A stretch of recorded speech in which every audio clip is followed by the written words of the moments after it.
In these challenging economic times, what would it mean to you to be able to sell more things to more people at prices higher than your competition? I'm Mark Papadas. I'm a professional sales trainer and consultant. Over the years, my team and I have done extensive research on sales systems and trends. We've studied both empirical data and interviewed hundreds of the most successful salespeople from around the country from various industries.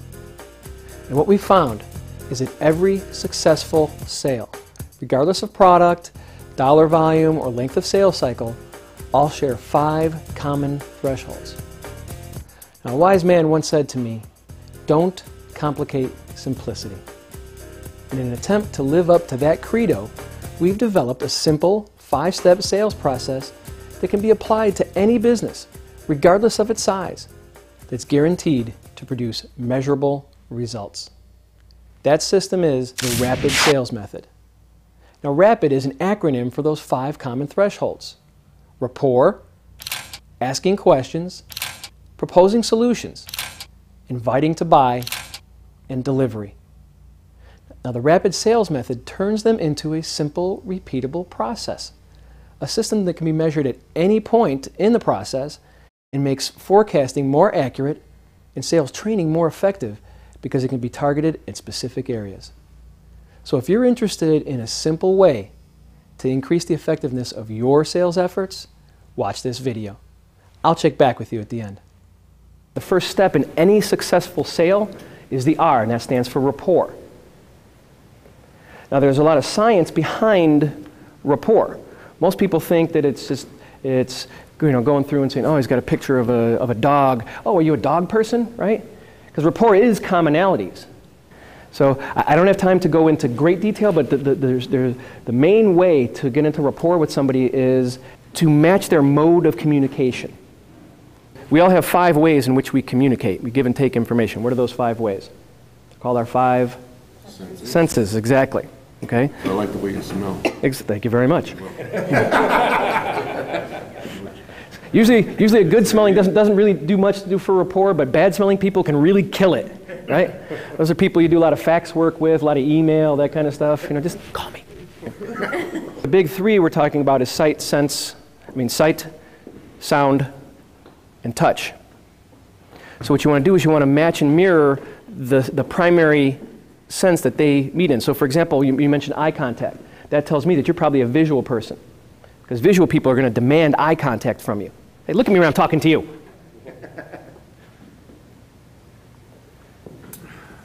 When people who are primarily auditory, or hearers as I call them, you'll notice that when they speak with you, they'll engage you, they'll look you in the eye when you're speaking to them.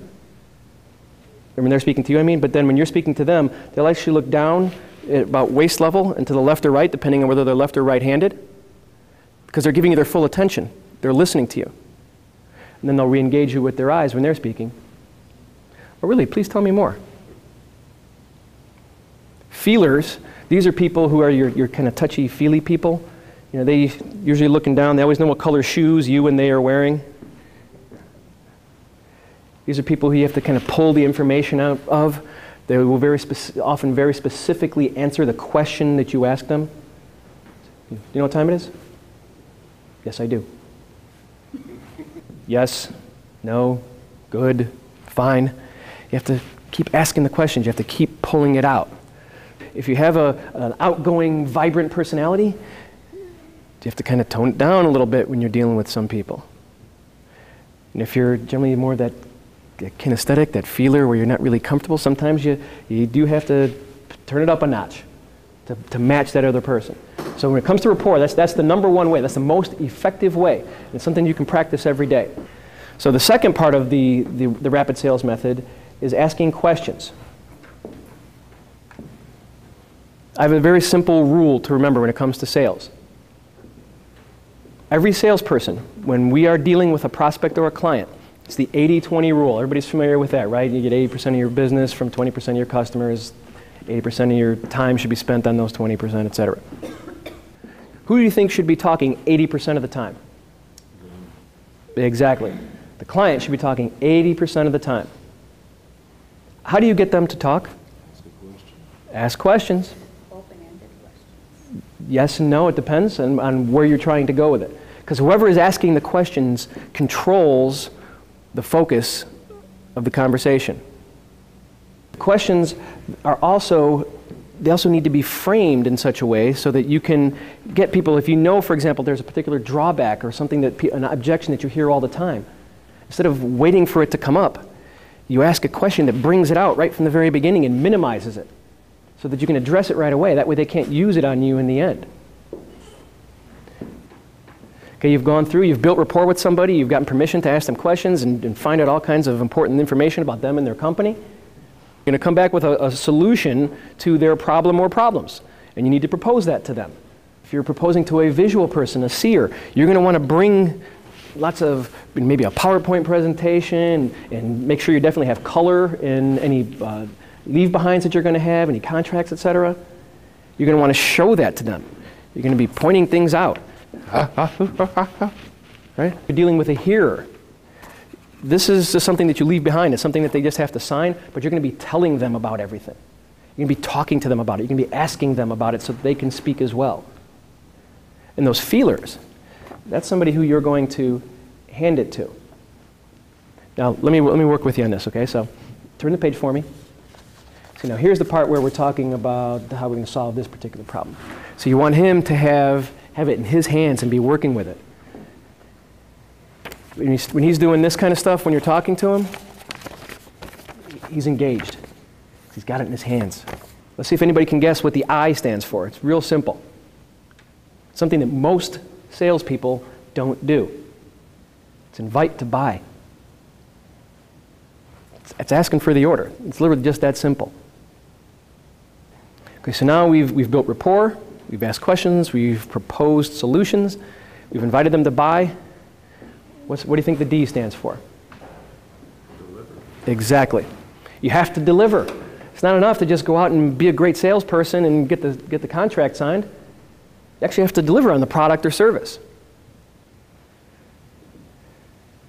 Delivery is not just getting a product to someplace on a timely basis. Delivery, from what we're talking about, has to do with really delivering on the promises that you put out there. Making the customer feel good with that purchase, even after the purchase is done. It's going up, it's following up. Did we get it here on time? Was everything the way you wanted it to be? Was it everything that I said it was? And you're all familiar with the concept of under-promise and over-deliver, right? Because what happens now is the rapid process continues. It's an ongoing cycle. Because now once you've gone back and you've delivered and everything is fine, what do you do now? Repeat the cycle and ask for referral so you can repeat it with somebody else, right? Everybody write this down. This is one thing that if you take nothing else out of here, take this out. And especially when you're inviting to buy or proposing, you never, ever, ever, never, as many times you have to say it to really drill it into your skull, want to ask a person what they think about your presentation, about your proposal. When you ask somebody, so what do you think? See, the eyes start going because the eyes have to move to access certain types of files in your brain. So ask them in the mode that they communicate in. So if you know, for example, if you're dealing with a feeler, dealing with that kinesthetic person, instead of saying, so what do you think? So how do you feel about that? How does that grab you? I hope you enjoyed this sample of the Rapid Sales Method. If you liked what you saw and would like to learn how to sell more things to more people at prices higher than your competition, contact me. We'll make it happen together. I'm Mark Papadas, and I'm passionately committed to your success.